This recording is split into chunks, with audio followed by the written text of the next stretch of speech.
Brett, I saw you got engaged. I did. Lucky girl. I'm not sure what she's thinking. Hey, just remember, marriage isn't a word, it's a sentence. Just remember that.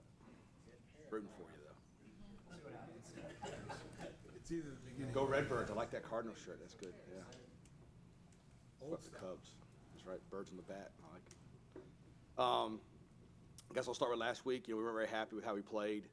I think the biggest issue I thought we tackled really poorly. I think fundamentally was really, and had some really poor times. I think we got to do a better job teaching it.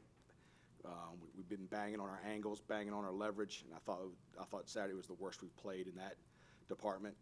And then I think what third downs was really the story of the game. We've been pretty good on third downs the first 3 games of the season against teams that I think that were a little bit more diverse on third downs. Some of the third downs they converted, we practiced that exact route, that exact protection, everything the same, and we just didn't get it done. So I got to do a better job coaching it. I think we did not handle adversity well for the second week in a row, which I think is a challenge when you're taking over a team that hasn't had success. We've talked about it a bunch. I think we've got to start seeing some action out of it. Got to move forward. How do you coach tackling in a game week? You put more focus on it? Is that I think the best thing we do is we show it to the whole defense, like see where everybody else on the defense is. Like the one DJ missed. When you have leverage on a running back, you have advantage. Right? The word leverage means advantage, right? So when you have advantage on a running back, you have to maintain that advantage. And if you give it away, you're cutting off the other 10 guys on the defense. And that's what happened. Right? The other guys were chasing, expecting the ball to be delivered to a certain spot. And then when you miss, if you have outside leverage and you miss and you give up that outside leverage, the rest of the defense is hunting, thinking the ball's coming back to them, and it doesn't work. So that was really the fundamentals of tackling. I think we did okay with. I think it's more the fundamentals of leverage and team defense. Team defense is really important. And correct. Are those what ties into the turnover issues that Matt was talking about, needing to force more turnovers? Those go hand in hand, I guess. Yeah, I mean, we've got the ball out a few times and haven't recovered it, which is not. I mean, I think fumbles are a little bit of a product of stopping the run. I think turnovers in general are a matter of stopping the run. So I thought Saturday, I thought we were very efficient in our run defense. We gave up the one long one on the corner fire where I thought, we should have had it tackled, and then the long quarterback scramble was a drop back pass where we screwed it up. But I thought our efficiency in the run game was pretty good. And when you stop the run, what happens is now the throw game becomes something you can attack more, and that causes strip sacks and that causes fumbles. But certainly, right, when you have bad leverage on the football and you lose leverage, the ball doesn't get exposed as much.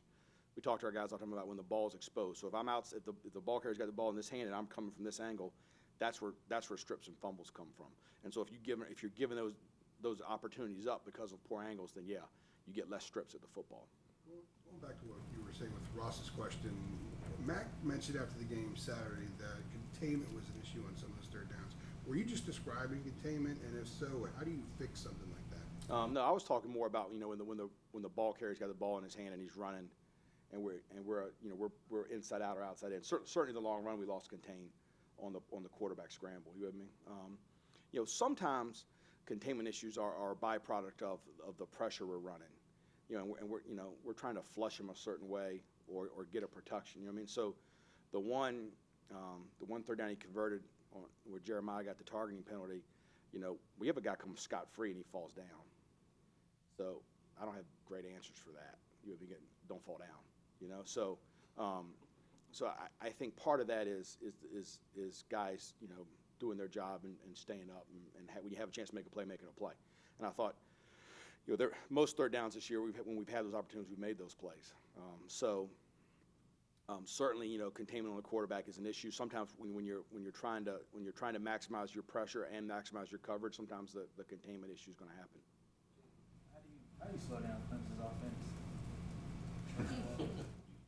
offense? So I think they're really talented. I think they're really well coached. I was at the Broyles Award last year with Tony and with Jeff. I think they're really good football coaches, and they got really talented guys.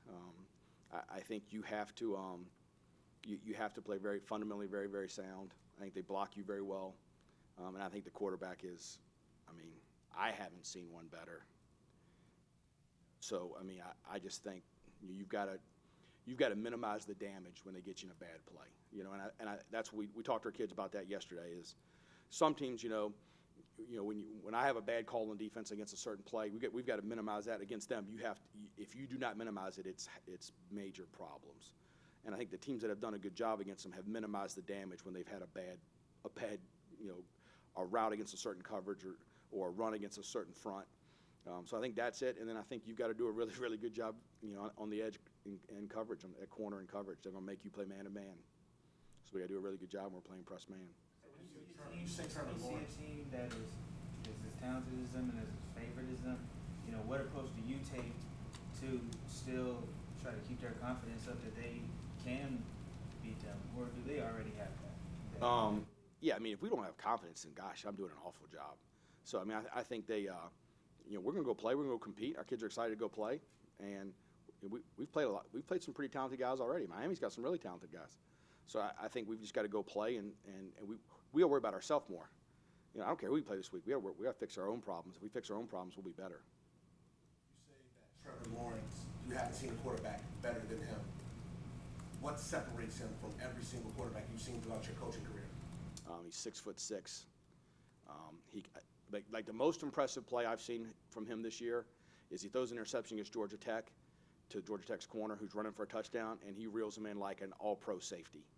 So I think he can legit run. He's 6'6". I don't think he gets fooled very often, if at all. He's got huge targets, so the catch radius that he can throw to is really good. So a lot of quarterbacks, a guy's covered and they don't get, you got 6'4" receivers all over the place. So like he can throw the ball to a spot where they can go get it and the corners can't. I think his arm velocity, like talk about like arm talent, like his ability even as a 6'6" kid to throw the ball and get it out of his hands fast, I think is really special. So I think, I don't want to speak for NFL guys, but I would say there's a lot of NFL franchises that would trade for him right now. So I think he's pretty good. Yeah. If there is a weakness in his game this season, it's been throwing interceptions. How do you take advantage of that? Hope he throws it to us. Yeah, I think some kids have made some really nice plays against him. Some balls have been tipped, but I don't think there's been an interception thrown. But, maybe there's one I can think of, but there's been very few where you're like, wow, he made a mistake. So you got to cover. Yeah, when I've asked Mac about bad starts as a team, he pointed specifically to the second quarter, and you compare that to the fourth quarter where you guys have been really good. Yeah. For you, what are you seeing different maybe in your defense in, say, that fourth quarter versus that second quarter? I don't know. So I think when things have gone bad for us, we haven't responded very well. And I think once we've settled them down and they've got back to playing the way we want to play and the way we talk about playing every day, then we've been pretty successful. And I think they've handled some adjustments well, which is always a concern. I think when you're starting from scratch is the ability to go back and say, hey, remember we did this. Let's play it like this coverage. Let's fit the run like this play. Their ability to do that's been pretty impressive, I think. I just think we need to come out and, when things go poorly, view it as an opportunity instead of a challenge. And I think we have in defense we have done a poor job with that, and that's our message going forward. To me, great defenses, elite defenses, when the ball gets turned over, you go stop them, and we have not done a great job with that. Going off a previous point, do you coach a team and say they're going to score some touchdowns on you? They're going to make some big plays. They're going to make some big throws. Do you say that, or how do you kind of coach the fact that this is a really good team that's going to make plays and going to get chunk yards? I mean, I think every week, Ross, we talk about like, hey, look, this team's pretty talented, and if we don't handle this the right way, they're going to make a big play. You with me? I think on film, our kids see the film and they see that that's the case with them.